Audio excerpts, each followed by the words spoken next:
অসম মেঘালয় সীমান্তবর্তী নিউ মালিডহর এলাকায় এক কিশোরীকে ধর্ষণের ঘটনা ঘটল।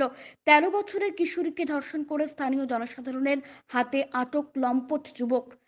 দীপ সরকার নামের ওই যুবককে আটক করেন স্থানীয় জনগণ। জানা গেছে, প্রতি বছর নিউ ইয়ার উপলক্ষে পাহাড়ি অঞ্চলে অনুষ্ঠানের আয়োজন করা হয়। এই অনুষ্ঠানে ব্যস্ত ছিলেন গ্রামবাসীরা। এই সুযোগে ওই যুবক কিশোরীকে নির্জন স্থানে গিয়ে ধর্ষণ করে।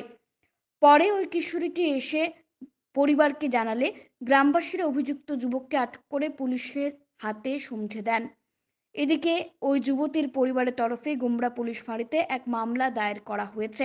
এই ঘটনায় এলাকায় তীব্র চাঞ্চল্য দেখা দিয়েছে। 1 জানুৱাৰী আমাৰ তাত মানে 1-2 দিন মানে এনেকা প্ৰগ্ৰাম হয় আৰু সব গাঁও মিলি মানে একটা প্ৰগ্ৰাম ৰাখে আমাৰ তাতে।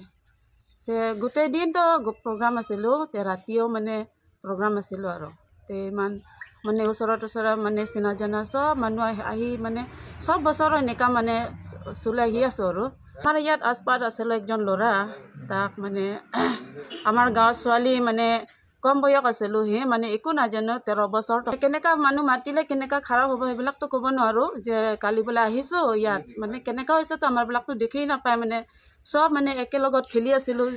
তে ল'ৰাটো ইয়াত আচপাত আছিলোঁ, মানে সব মানে চিনা জানা আৰু এক গাঁৱৰ ওচৰত আছিলোঁ।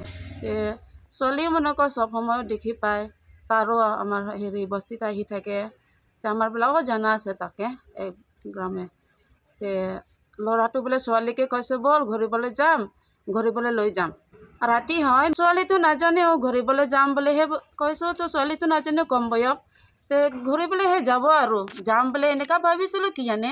তে বিয়া কাম কৰি দিছে নেকি ছোৱালীটোকে, কৈছোঁ পিছতে সুধিছোঁ বিয়া কাম কৰিছোঁ, তে মোকে 2 ঘণ্টা পিছতেহে লৈ আনিছোঁ ছোৱালীটোকে। বিচাৰি 2 ঘণ্টা লাগি গ'ল আৰু 2 ঘণ্টা লগাৰ পিছতে মানে আনি কেনে মানে ঘৰতে লৈ আনিছোঁ আৰু ছোৱালীকে।